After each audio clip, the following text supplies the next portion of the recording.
Hey guys, Trevor with Area Home Services. As you can see, we've made quite a mess in here. Sometimes it's got to get messier before things get fixed. But this bathroom was having problems for this customer for a really long time. Every time they ran the kitchen, which is this drain line coming down the wall right here, it would back up into a big bathtub that they have right here. I'll cut away right now to that bathtub and you can kind of see what that looked like.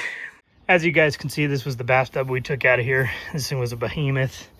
We actually had to cut it in half, but you can see the thickness here on that.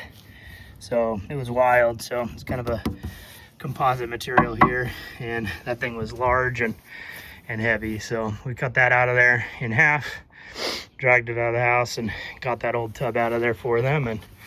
And that was quite a project to get that out of there.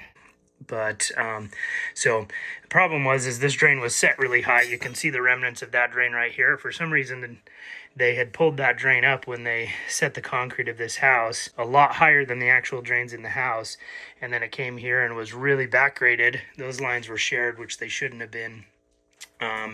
The kitchen drain and the bathtub drain, and so every time they would run the kitchen, it would fill up that bathtub a lot of times with nasty kitchen water. And then they have this toilet drain right here as well. So what we've done is we've kind of made a trench here, and we've reran that line in 3-inch here and 4-inch over here. We capped off that old line since it's not necessary, and we're gonna fix it all up for them. We've also removed that old tub because it was a big jacuzzi tub that they weren't using before, and we're gonna redo these lines here from that tub valve.